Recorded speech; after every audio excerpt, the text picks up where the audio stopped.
வந்திருக்கிற எல்லா அடியர்களுக்கும் ரொம்ப நன்றி. கலையே சுந்தராகாரம் சதைக்க பிரிய தர்ஷனம் அஜ்ஞான நாசகம் தேவம் சத்குரு முரளீதரம் முரளி மண்டித கரகமலம் முனிஜன மோகனம் வியத்யஸ்த பாதம் வனமாலாதாரிணம் प्रेम भक्त मंडल नित्य कीर्तितं श्री प्रेमिक वरदं आश्रयेयम्। हरे राम राम राम हरे हरे, हरे कृष्ण कृष्ण कृष्ण हरे हरे।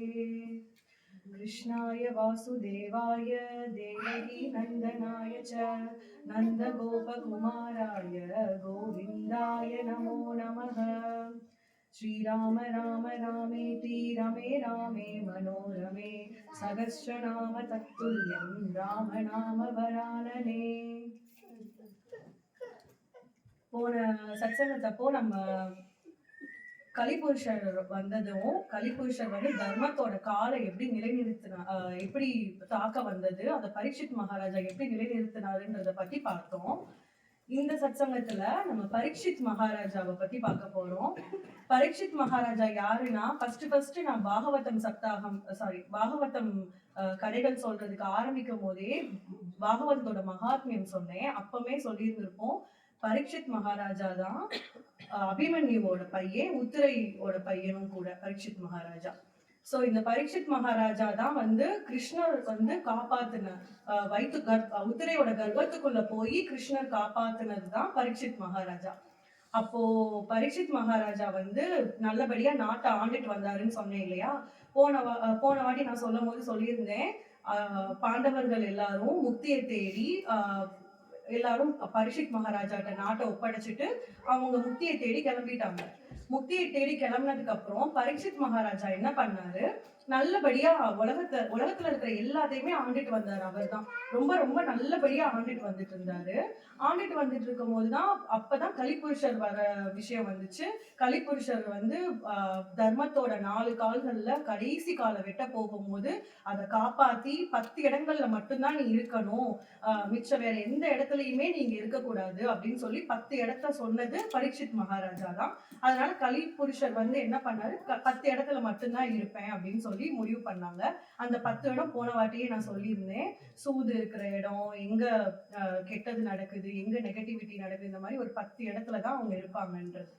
இப்போ இன்னைக்கு சொல்ல போற கதை என்னன்னா, பரீட்சித் மகாராஜாக்கு அதுக்கப்புறம் என்ன நடந்துச்சு அப்படின்றத பத்தி தான் சொல்ல போறேன். அப்போ பரீட்சித் மகாராஜா அதுக்கப்புறம் கலிபுருஷரை விரட்டி விட்டதுக்கு அப்புறம் நல்லபடியா அதே மாதிரியே நல்லா சூப்பரா நாட்டை ஆண்டுட்டு வந்துட்டு இருந்தாரு. அப்போ ஒரு நாள் பரீட்சித் மகாராஜா என்ன பண்ணாரு, காட்டுல வேட்டையாட போனாரு. அப்போ வேட்டையாட யூஸ்வலா எதுக்கு போவாங்க அப்படின்னா, நம்ம நினைப்போம், இப்போ வந்து ஒரு நாட்டை ஆளும் போது சில நேரம் வந்து ஒரே அனிமல்ஸ் வந்து பாப்புலேஷன்ஸ் ஜாஸ்தி ஆயிடுச்சு அப்படின்னா, அப்போ அந்த அனிமலோட பாப்புலேஷனை கம்மி பண்றதுக்கு தான் இந்த ராஜாங்கள் அப்புறம் கூட இருக்கிற எல்லாரும் சகாக்கள் எல்லாரும் சேர்ந்து அந்த அனிமலை கண்ட்ரோல் பண்றதுக்கு வேட்டையாட போவாங்க. சில நேரம் வந்து நாட்டை எப்பவுமே ஆண்டு கலைச்சிருப்பாங்கல்ல, அப்போ அவங்களுக்கு ஒரு ரிலாக்ஸேஷனுக்கு வேண்டியும் வேட்டையாட போறது வழக்கம் தான். அப்போ இதுல ஏதோ ஒரு விஷயத்துக்கு வேண்டிதான் அவங்க பரீட்சித் மகாராஜா வந்து காட்டுக்கு போயிருந்திருக்காங்க வேட்டையாடுறதுக்கு. இதே மாதிரி காட்டுல வேட்டையாடுறதுக்கு போகும்போது ஒரு மானை தேடி, அப்ப வந்து மான வேட்டையாட தான் போயிருக்காரு. அப்போ அங்க ஒரு மானை தேடி போய் வேட்டையாடிட்டே இருக்கும் போது ஒரு மான் கிடைக்கல. பயங்கரமா அவருக்கு ரொம்ப டயர்ட் ஆயிடுச்சு. டயர்டாகி இன்னைக்கு ஒரு மானை நம்ம ஆடாம போகவே கூடாது அப்படின்னு சொல்லி முடிவு பண்ணிட்டு அவர் திரும்பி தேடி போறாரு. அங்க ஒரு மான் தென்பட்டுருச்சு அவர் கண்ணுல. தென்பட்டோடனே அவர் என்ன பண்றாரு, அந்த மான் பின்னாடியே ஓடுறாரு. துரத்தி பிடிச்சு எப்படியாவது வேட்டை ஆடிடணும்னு பாக்குறாரு. பார்த்தா மான் ஓடி போயிடுச்சு, தப்பிச்சு. இவருக்கு மானும் கிடைக்கல. இவர் பயங்கரமா அப்படியே தண்ணி தாகத்துல திகங்கி ஒரு மாதிரி ரொம்ப சோர்வாகி டயர்ட் ஆயிட்டாரு. அவருக்கு பயங்கரமா தண்ணி தாகம் எடுக்குது. அப்ப அவர் என்ன பண்றாரு, பக்கத்துல ஏதாவது நதிகள் இருக்குமா, இல்ல யாராவது வீடு இருக்குமா, அங்க போய் நம்ம தாகத்தை தீர்த்துக்கலாம் அப்படின்னு சொல்லிட்டு பக்கத்துல எல்லா இடமும் தேடும் போது எங்கேயுமே அவருக்கு ஒரு நதி இல்ல, ஒரு குளம் இல்ல, எதுவுமே இல்ல. அவர் ரொம்ப அப்புறம் அந்த தாகத்துல ரொம்ப தெவங்கி ரொம்ப கஷ்டப்பட்டுட்டு வரும்போது தூரமா அங்க ஒரு ஆசிரமம் தெரியுது. அப்ப அவர் ஒரு ஆசிரமம் தெரியுது அப்படின்னு சொல்லிட்டு விறுவிறுன்னு ஓடுறாரு ஆசிரமம் பக்கம். ஆசிரமம் பக்கம் ஓடி போய் பாக்குறாரு. அங்க ஒரு முனிவர் தவம் பண்ணிக்கிட்டு இருக்காரு. அதாவது சமாதி நிலையில அப்படியே இருக்காரு. அப்போ அந்த முனிவர் பேர் என்னன்னா ஷமீக்கர் அப்படின்ற பேர் தான் அந்த முனிவரோட பேரு. அப்ப அந்த முனிவர் வந்து அப்படியே தியான நிலையில இருக்காரு. சமாதி நிலை அப்படின்னா இந்த நம்ம வந்து இந்த பெரிய மகான்கள்லாம் கண்ணை மூடிட்டு ரொம்ப நேரம் இருக்கும் போது நம்ம எல்லாம் சில பேர் நினைப்போம் நம்ம தூங்கிட்டு இருக்காங்களா இல்ல என்ன பண்ணிட்டு இருக்காங்க, இவ்வளவு நேரம் கண்ணை மூடிட்டு எப்படி இருக்காங்கன்னு சொல்லிட்டு அவங்க அவங்க தியானம் இருக்கிறதையே நம்ம பல விஷயங்களா நினைப்போம். ஆனா அவர் என்ன சமாதி நிலையில எப்படி இருப்பாங்க அப்படின்னா அவங்க இந்த உலகத்திலேயே இருக்க மாட்டாங்க. அவங்களோட உடம்பு மட்டும்தான் அங்க இருக்கும். அப்படியே கடவுளை சிந்திச்சு சிந்திச்சு சிந்திச்சு அப்படியே அவங்களோட அந்த மனசு எல்லாமே அப்படியே கடவுள் கூடயே போயிடும்.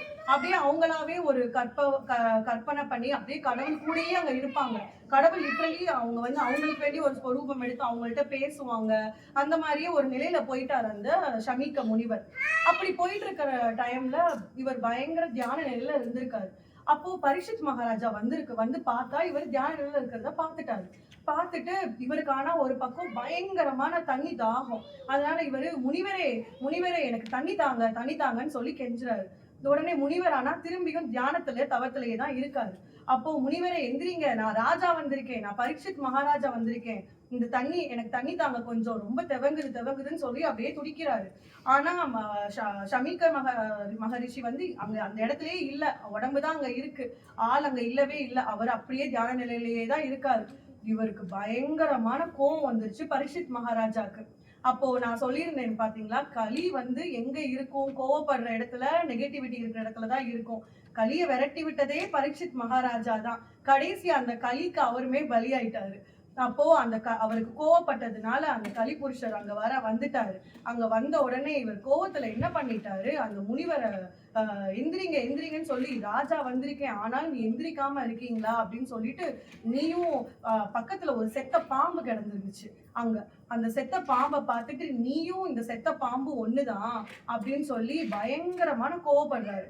கோவப்பட்டு என்ன பண்ணாரு, அந்த பாம்பை எடுத்து அந்த ஷமீக்க முனிவரோட கழுத்துல, நம்ம சிவபெருமான் கழுத்துல பாம்பு சுத்தி இருக்கும் தெரியுமா, அதே மாதிரியே சுத்தி போட்டுடுறாரு. சுத்தி போட்டுட்டு நீயும் இந்த செத்த பாம்பு ஒண்ணுதான்னு சொல்லிட்டு அந்த இடத்த விட்டுட்டு, நான் தண்ணி தாகத்துல நான் வேற எங்கேயா தண்ணி தேடி போறேன் அப்படின்னு சொல்லிட்டு குதிரை மேல ஏறி போறாரு. அவர் அதான் அந்த பாம்பை கூட எப்படி எடுத்தாருன்னா, அவரோட வில் இருக்குல்ல, வில் நுனியில எடுத்தாராம். அப்படியே இப்படி எடுத்து அப்படியே தூக்கி அவர் கழுத்துல அப்படியே போட்டு மாலை ஆக்கிட்டு அவரை போயிட்டாரு பரீட்சித் மகாராஜா. ஷமீக்க முனிவருக்கு இவர் வந்ததும் தெரியல, இவர் போட்டதும் தெரியல, எதுவுமே தெரியல. அப்ப ஷமீக்க முனிவர் அப்படியே இருக்காரு அந்த இடத்துல, அப்படியே தியான நிலையிலேயே இருக்காரு.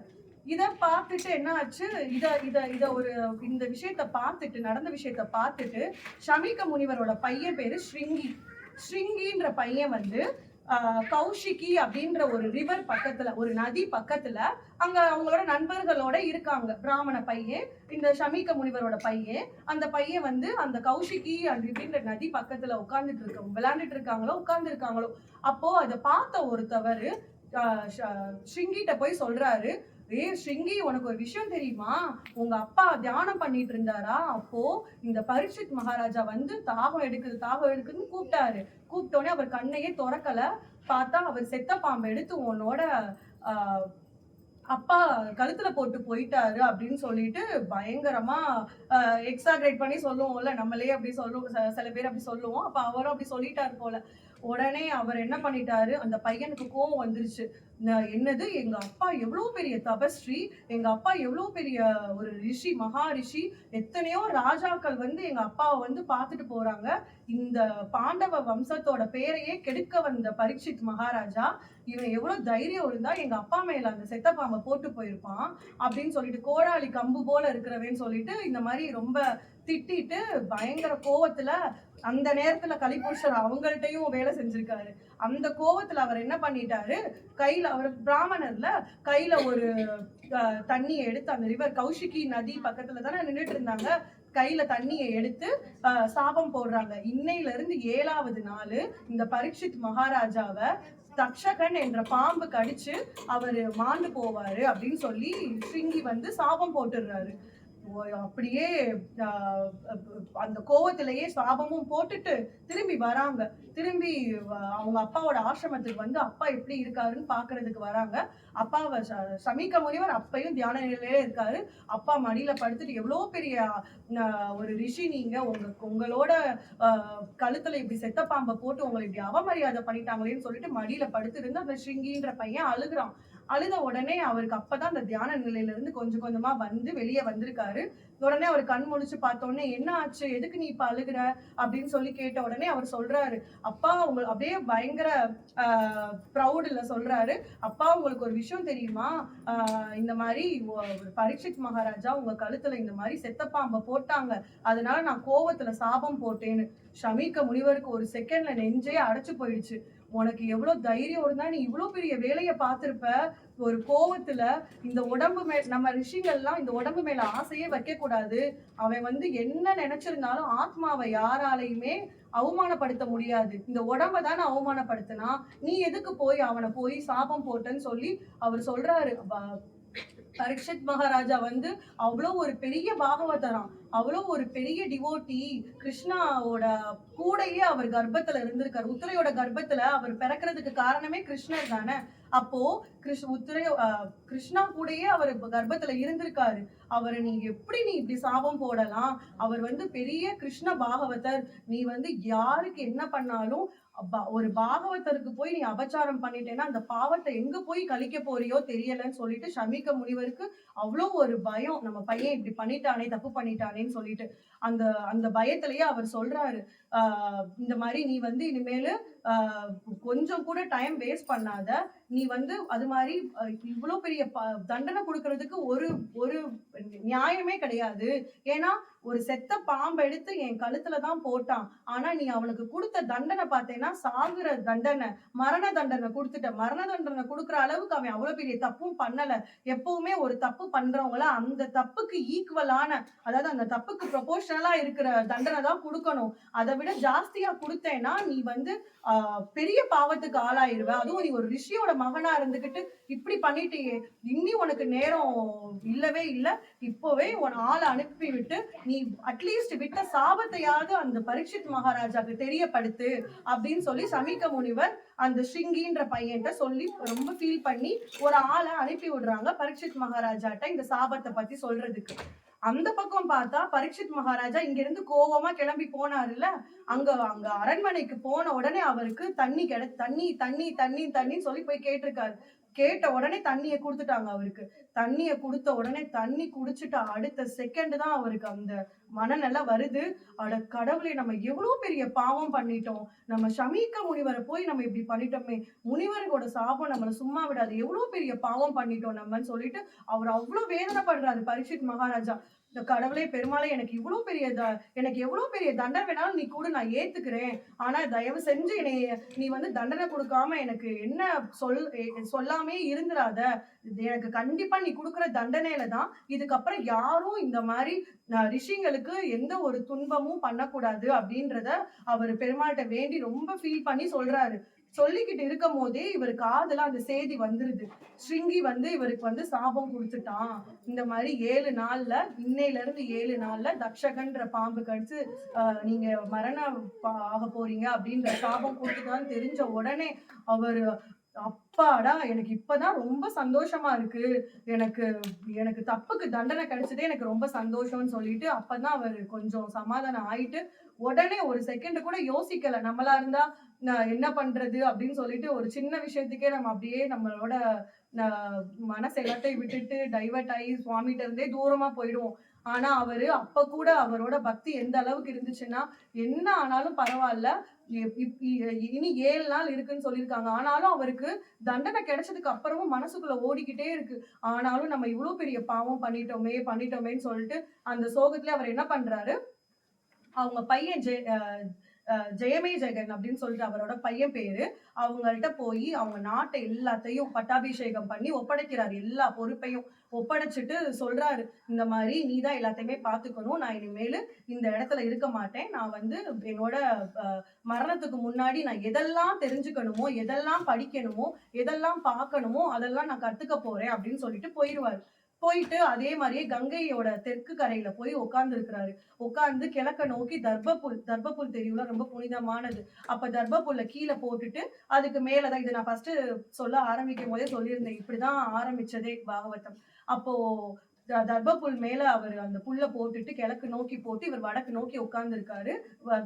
கங்கை கரையில உட்கார்ந்து அப்படியே தியான நிலையில அப்படியே உட்கார்ந்து இருக்காரு. ஒரு செகண்ட் அந்த அவர் பண்ண பாவத்தை நினைச்சு அவருக்கே தோணுது, பேசாம நம்ம அந்த தண்ணியிலேயே இது பண்ணிடலாமா, இல்ல பட்னியாவே கிடந்து நம்ம அப்படியே மாண்டு போயிடலாமா அப்படின்னு சொல்லி அந்த வேதனையிலேயே அப்படியே உட்கார்ந்து இருக்காரு.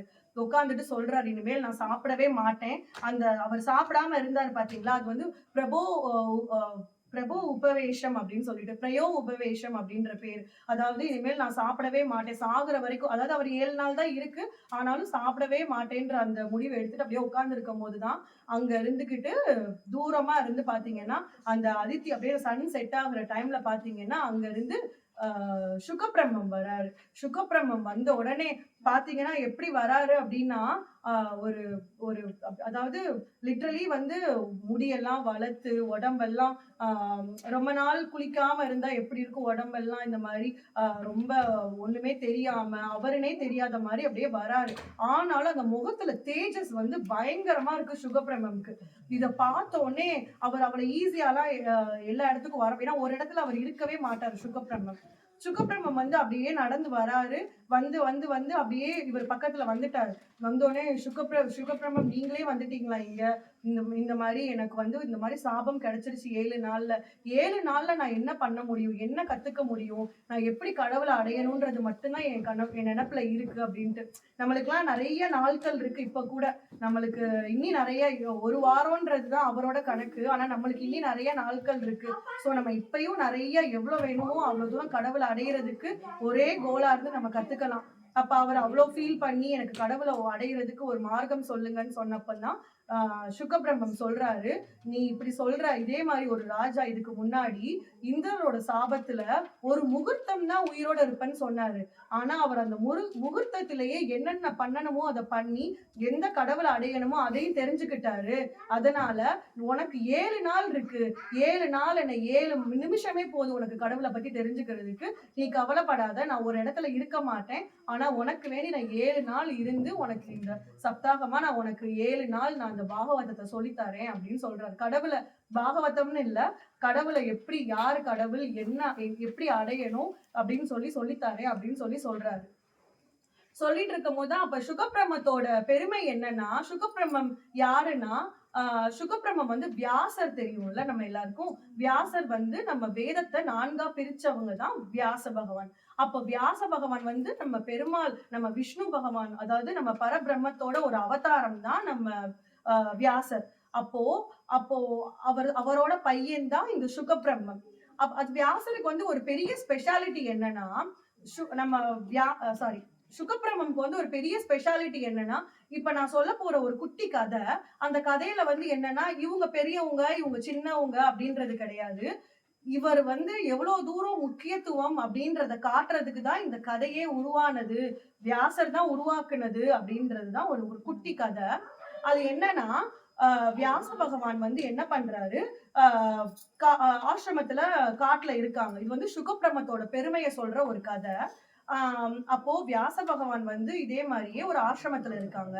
இருக்கும் போது சுகருக்கு வந்து பாகவதம், வேதங்கள் எல்லாமே சொல்லி கொடுக்குறாரு. எல்லாமே சொல்லி கொடுத்து ரொம்ப பயங்கரமா நல்லபடியா வளர்க்கிறாரு. சுகபிரம்மத்துக்கு பிறப்புல இருந்தே ஒரு பயங்கர ஒரு தேஜஸ், அவருக்கு வந்து பயங்கரமான ஒரு வில் பவர் எல்லாமே இருக்கு அவருக்கு.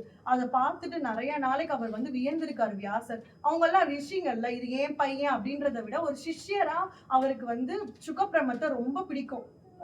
அப்ப வந்து அவர் என்ன பண்ணிருக்காரு, சுகபிரம்மம் முடிவு எடுத்துட்டாரு 16 வயசுல, நான் வந்து இனிமேல் இந்த ஃபேமிலியில இருக்க மாட்டேன், நான் வந்து குடும்பத்தை விட்டு நான் சன்னியாசம் போறேன் அப்பா அப்படின்னு சொல்லிட்டு குருவான வியாசர்ட்டையும் அப்பாவான வியாசர்ட்டையும் அவர் சொல்றாரு இந்த மாதிரி. அப்ப அவர் என்ன பண்றாரு, இதை கேட்ட உடனே அவருக்கு பையன்ற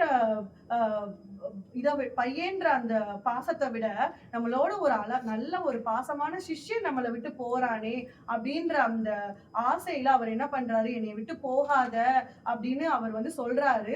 அந்த சொன்னதுல வந்து பாத்தீங்கன்னா வியாசர் எந்த அளவுக்கு புனிதமானவர், எந்த அளவுக்கு லவ்வபிளான பர்சன்னா, அவர் வந்து வியாச பகவான் என்னை விட்டு போகாத அப்படின்னு சொல்லி கூப்பிட்ட உடனே அவர் திரும்பியே பார்க்கலையா சுகபிரம்மம். அப்படியே போயிட்டே இருக்காரு, திரும்பி கூட பார்க்கல. நம்மளா இருந்தா பாதி மனசோட தான் அந்த மாதிரி முடிவெடுப்போம். ஆனாலுமே அப்படி கூப்பிட்ட உடனே நம்மளால தாங்கவே முடியாது. ஆனா அவர்லாம் நம்மளோட கம்பேர் கூட பண்ண முடியாது, அந்த அளவுக்கு போயிட்டே இருக்காரு. அவரு போகாத மகனேன்னு சொல்லி சொன்ன உடனே சுத்தி இருந்த மரம் செடி கொடிகள்லாம் இருக்குல்ல, அதெல்லாமே அப்பா என்னையவா கூப்பிட்டீங்க, அப்பா என்னையவா கூப்பிட்டீங்க அப்படின்னு கேக்குறது. ஏன்னா வியாசர் வந்து அந்த அளவுக்கு ஒரு புல் பூச்சி அந்த செடிக்கு கூட ஒரு துன்பம் நினைக்காத ஒரு பர்சன். அதனாலதான் அந்த அளவுக்கு பாசமா இருப்பாராம் அந்த செடி. அதனாலதான் மரங்கள் எல்லாமே அப்பா என்னையவா கூப்பிட்டீங்க, என்னையவா கூப்பிட்டீங்கன்னு கேக்குதான். அதை கேட்ட உடனே இவருக்கு நான் இப்ப வருத்தப்படுறதா இல்ல இதுங்கெல்லாம் என்னைய பார்த்து இப்படி கூப்பிடுதுங்கன்னு சந்தோஷப்படுறதானே தெரியலையாம். அப்படி ஒரு நிலைமையில அவர் ரொம்ப வேதனையில இப்படி அந்த மாதிரி இருந்த ஒரு நிலைமை. அப்போ வியாசர் வந்து ஒரு வாட்டி சுகபிரம்மம் வந்து அப்ப எந்த அளவுக்கு வில் பவர் இருந்திருக்குன்னா, அவங்க அப்பா வந்து பகவானோட ஒரு மறு உருவம் அவரு. அவர் வந்து கூப்பிட்டதுக்கு அப்புறமும் போகல. அது மாதிரி அவர் வந்து கடவுளை அடையணும்னு அந்த 16 வயசுலயே எடுத்தது, அந்த முடிவு எடுத்ததும் பெரிய விஷயம். இன்னொரு விஷயம் என்னன்னா, இன்னொரு ஒரு குட்டி கதை என்னன்னா, இதே மாதிரியே வியாச பகவானும் சுகபிரம்மமும் ஒரு நதிக்கரை ஓரமா போய்கிட்டு இருக்காங்க. நதிக்கரை ஓரமா போய்கிட்டு இருக்கும் போது ஒரு ஒரு நிறைய பொண்ணுங்க எல்லாம் சேர்ந்து ஒரு ரிவர்ல குளிச்சிட்டு இருக்காங்க. குளிச்சிட்டு இருக்கும் போது அந்த ஆற்றங்கரை பக்கத்துல போகும்போது சுகபிரம்மம் ஃபர்ஸ்ட் போறாரு, பின்னாடியே வியாசரும் போயிட்டு இருக்காரு. அப்ப சுகபிரம்மம் என்ன பண்றாரு, அப்படியே போயிட்டே இருக்காரு. அவருக்கு எதுவுமே தெரியாதுல்ல. ஏன்னா நம்ம சில நேரம் தபஸ்ல இருந்தா பரவாயில்ல, எப்பவுமே கடவுளோட சிந்தனையில அப்படியேதான் இருப்பாராம், பிரம்ம பிடிச்ச மாதிரியே தான் இருப்பாராம். அவர் பாட்டுக்கு போவாராம், அவர் பாட்டுக்கு வருவாராம். அப்படிதான் போயிட்டு இருக்கும் போது அவர் ஃப்ரெண்ட்ல போயிட்டாரு, பின்னாடி வியாசர் வந்துட்டு இருக்காரு. வியாசர் அவங்க போறத பாத்துட்டாரு. அப்போ வியாசர் இங்க குளிச்சுட்டு இருந்த பொண்ணுங்களை பாத்துருக்காரு. பார்த்தா அந்த பொண்ணுங்க என்ன பண்ணாங்களா, அவங்க துணியெல்லாம் எடுத்து க்ளோஸ் பண்ணிட்டாங்க குளிச்சுட்டு இருந்தவங்க. அப்போ சுகபிரம்மம் என்ன பண்றாங்க, ஃப்ரெண்ட்ல போனாங்க. அவர் 16 வயசு பையன். அவர் போனப்ப அந்த பொண்ணுங்க கண்டுக்கவே இல்லையாம். அவங்க பாட்டுக்கு உட்கார்ந்து குளிக்கிறாங்க, அவங்க பாட்டுக்கு அவங்க வேலையை பார்த்துட்டு இருக்காங்க. ஆனா பின்னாடி வர வியாசர் வந்தவொடனே துணியை எடுத்து போட்டுக்கிட்டாங்க.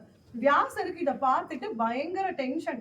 என்னது அப்படின்னு நடந்து போயிட்டே இருக்காரு. நடந்து போயிட்டே இருக்கும் போது அவர் மனசுல யோசிக்கிறாரு, என்னது இது 16 வயசு பையனை பார்த்துட்டு அவங்க வந்து ஒண்ணுமே துணி எதுவுமே எடுத்து வைக்கல, ஆனா இவ்வளவு ஒரு கிழவை நானு, என்னைய பார்த்துட்டு துணியெல்லாம் எடுத்து வச்சிருக்காங்களே அப்படின்னு சொல்லிட்டு பயங்கரமா அவருக்கு என்னன்னு கேட்டே ஆகணும்னு சொல்லிட்டு திரும்பி 1 கிலோமீட்டர் நடந்து வந்தாராம். வந்துட்டு எதனால நீங்க வந்து நான் வந்தப்போ உங்களுக்கு வந்து துணி எடுத்து வச்சீங்க அப்படின்ட்டு. அப்ப அங்க இருந்த பொண்ணுங்க சொன்னாங்களாம், நீங்க வியாசதேவரே உங்க மேல உங்களை அவமரியாதை பண்றதுக்கு வேண்டி இது நாங்க பண்ணல. ஆனா இதுக்கு முன்னாடி உங்களோட பையன் போனாங்க, நாங்க இருக்கோமா இல்லைன்னா கூட அவங்களுக்கு தெரியாது. ஆனா பின்னாடியே தான் நீங்க வந்தீங்க. நாங்க துணி போட்டிருக்கோமா போடலையான்னு கூட உங்களுக்கு எப்படி மீன்ஸ் நாங்க மேல எடுத்து துணியை போட்டுக்கிட்டோம் அப்படின்றது உங்களுக்கு எப்படி தெரிஞ்சிச்சு? அப்போ நீங்க கவனிச்சதுனால தானே தெரிஞ்சிச்சு அப்படின்னு. இந்த கதையினால இப்ப வந்து சுகபிரம்மத்தை வந்து பெருசா ஆக்கியும் வியாசரை வந்து கம்மியாக்கின்றது கிடையாது. வியாசர் தான் வந்து பகவானோட அவதாரம், குருவா சுகபிரம்மத்துக்கே குரு. ஆனா இந்த இந்த இதை கொண்டு வந்து இத வந்து மக்களுக்கு எல்லாத்துக்கும் சுகரோட அந்த பெருமை தெரியணும்ன்றதுக்காண்டிதான் வியாசர் வந்து இந்த விஷயத்தையே கொண்டு வந்தாரு. இந்த இந்த இந்த சம்பவம் நடக்கிறதுக்கே வியாசர் தான் காரணம். அதனால இப்போ வியாசரை யாரும் தப்பா எடுத்துக்க வேண்டாம். அதனாலதான் நான் திரும்ப திரும்ப சொல்லிட்டே இருக்கேன். ஏன்னா வியாசர் வந்து இந்த விஷயம் சுகரோட பெருமைகள் தெரியணும் அப்படின்றதுனால மட்டும்தான் அவர் வந்து இந்த சம்பவத்தையே நடத்த வச்சிருந்தாரு. அப்போ இப்ப தெரிஞ்சிருக்கும் நம்மளுக்கு சுகபிரம்மம் எவ்வளவு பெரிய ஒரு மகான் அப்படின்னு சொல்லிட்டு. இவர் தான் வந்து கங்கை கரையில இருந்து நம்ம பரீட்சித் மகாராஜாக்கு பாகவதம் சப்தாகமா 7 நாள் அது சொல்ல போறதுனாலதான் அது சப்தாகம் அப்படின்ற பெயரே வந்துச்சு. அப்போ அடுத்த வாட்டி அடுத்த சத்சங்கத்துல அடுத்து ஒரு நல்ல கதையா பாகவதத்தை பத்தி நான் ஸ்டார்ட் பண்றேன். ரொம்ப நன்றி.